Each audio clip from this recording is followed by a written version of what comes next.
lesson is for Thursday and Friday for week 2. Okay. But first I want you to open on page 6 and 7 in your DBE book. I want you to pick up a pencil and draw a line through it. We're not going to do this. We have done it before, diary entries. You remember this. We have done conjunctions. We will do a lot more in the future. A lot more conjunctions in the future.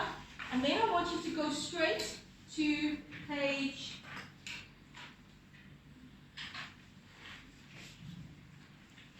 9 for me. Today we will do page 8 and 9. We will do a book review, but before we get to the book review, okay, we will do revision for plural.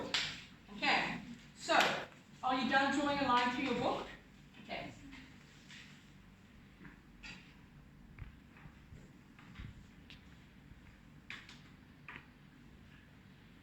Guys, I'm going to play a video for you. We have done plurals as well, exercises in the week 1 to 8 for term 2. I'm going to play a video. It's about 7 rules to make plural. Now, you're only going to need 2 of them today when you do your homework on page 9.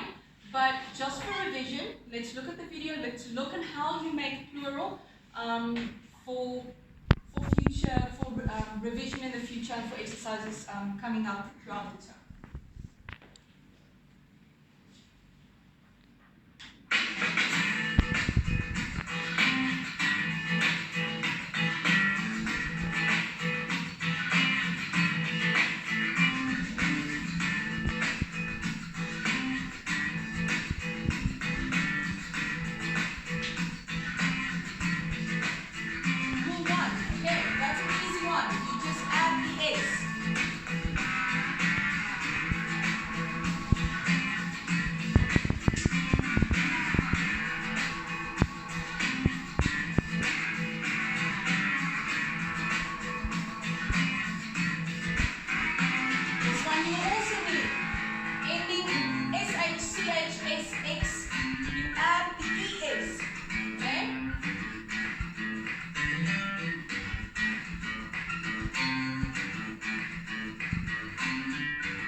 With F or FE, okay, it becomes VES, but not always. Remember, like the word chief. What would be the plural for chief? Chiefs, but it's not VES. You just add the S, okay? So this is the rule for most words. Now, all you're going to do is you need to do this for homework, okay? I think this is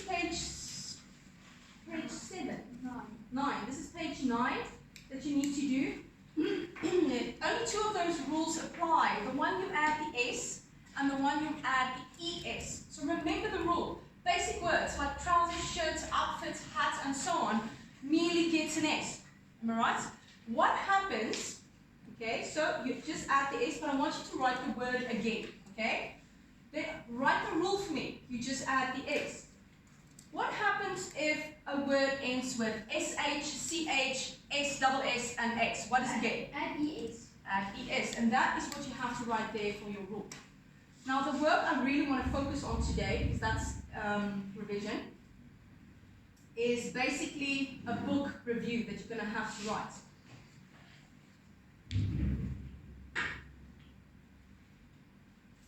You're going to do a book review on the story that you read about Tom Sawyer. The Adventures of Tom Sawyer. Remember those, the story we did in the first lesson this week, or the second lesson this week? That is what you will write a book review on. Only that part. Okay. So before we get to the criteria of the book review and what it is about, I just want to play something extra for you, a nice video about what Tom Sawyer and what the book really is about, and a little bit of history about it. Okay. This is a quick summary and analysis of The Adventures of Tom Sawyer by Mark Twain. This is a story about a boy named Tom Sawyer, a rebellious boy who lives in St. Petersburg, America. He lives with his Aunt Polly, a strict woman who constantly worries about him. Tom is crafty and sly, tricking most of the boys in his town to paint his fence for him. His closest friend is Huck, another rebellious boy like himself. A new family moves into town, the Thatchers, and Tom is in love with their daughter, Becky. As Tom and Huck play in a graveyard with a dead cat, they overhear some man and witness a murder by Injun Joe, a violent man set on revenge. Tom and his friends pretend to be pirates on a nearby island, living out in the woods for a while. However, because they are gone for so long, the townspeople assume that the boys have drowned in the river. Tom and the boys eventually return.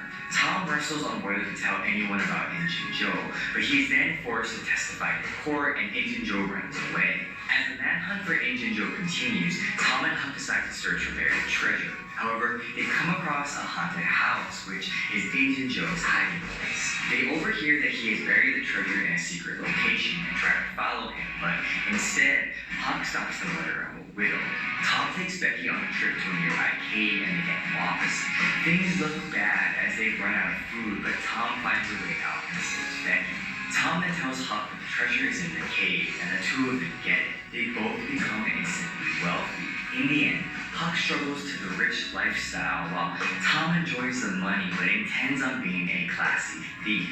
As always, a lot can be said about this story, but what draws my interest and attention is the idea that money can't always buy happiness. In today's world, it's often a matter of, if I only had more money, I'd be happy. But we don't see that in the world of Tom Sawyer. In his world, the poor are often the most free. By the end of the story, the author provides two rowdy country boys with an enormous amount of wealth, and they don't know what to do with it. In fact, they struggle to adjust to the life with money. All Huck wants to do is go outside whenever he wants and enjoy nature. He wants to fish, swim, and explore caves. He doesn't care about the fancy clothes and gourmet food. In his simple ways, he recognizes all of the obligations that wealth brings with it, like manners, politics, and how possessions can begin to possess us. And so for him, wealth is bondage, not freedom. Even Tom pushes back against this wealth in a way. Instead of investing the money or buying nice things, Tom wants to start a gang of thieves. And while some may say that this shows his growing desire for more wealth, I think Tom wants to be a thief for the thrills and rebellion, not the greed of wealth. And so it's kind of interesting that the two characters in the story that probably want or need the money the least end up the richest. But that's a good thing. It shows that money doesn't have to change people, especially for our protagonist, even if that protagonist is as rebellious and mischievous as Tom Sawyer. Okay. Guys, what does the word protagonist mean? Big word. I've actually taught you this before. What does the word protagonist mean? It means main character. It means the hero in the story. Usually, when you go to high school, or maybe not next year, you will learn about protagonist, antagonist. Protagonist, the hero, the main character in the story. Antagonist is usually the bad guy or the opposite character in the story. The one day he's having a struggle against. Just a little something extra there. Now guys, you're going to have to write a book review in your script. Okay, and this will be exercise 40, as you can see there. There's your heading as well, writing a book review. Mind map and planning. But guys, you have done this before. You should by now, after 8 weeks, know how to do a mind map, know how to do the planning. What do you use for your mind map and planning? Pencil. A pencil. Your final will be in a with a pen. Yes, but before we continue, let's look a little bit at the criteria. A book review is a summary of a story where you need to say what the story is about. Okay? Merely a summary. You start by mentioning where it takes place as well as the characters. The same way I've taught you before, introduction. Who's the characters? Where does it take place? You introduce it in your book review. Who they are and what they do. You need to summarize the plot. Plot means the storyline. Okay? This is the main idea of the story and what it is about, without giving away too much, especially the ending. Don't give away the ending. A book review, the reason for a book review is you want someone to read this book. This might be published, one day you'll work for a big magazine and they might want to publish this in the magazine or in a newspaper because they want people to get to know what this book is about, to know about the book. But you don't want to give away the ending. You just want to entice them or tell them whether it's a good book or not. So you give your opinion. Do you like the book? Yes or no, and why? Tell me. From what you have read on page 2, 3, and 4 in your DD book about the two boys fighting, from what you can see, could this be a good book? Do you like where the story is going? Who is this book suited for and for what age? Who do you think this book would be for? Would it be for 45-year-old women that work from 8 till 5 and that has interest in, let's say, cooking? They love cooking, maybe a chef. Do you think they would like this? Maybe. I would never judge anybody. I mean, I love children's literature. But most people with the kids, okay? Most of them. So you tell me who is this suited for. When you look at this is your criteria. When you look at this, you're going to do your mind map, little spider's web, where you plan all of these little points, the criteria you're going to put in. Then you can do your planning. Your planning will look like this. Title. What is the title of the book? Okay, Adventures of Tom Sawyer. Who's the author? Mark Twain. Genre. Genre means the type of book, like a horror or a thriller or a drama, or in this case, it's an adventure. Okay. Main character, you should know by now. And then you write a book review in paragraph form based on the criteria. Once you are happy with your planning, in pencil, you fix your spanning, you do your final. Okay? In the same criteria as this, the same way, the same format as this. Do you have any questions? You all understand what to do.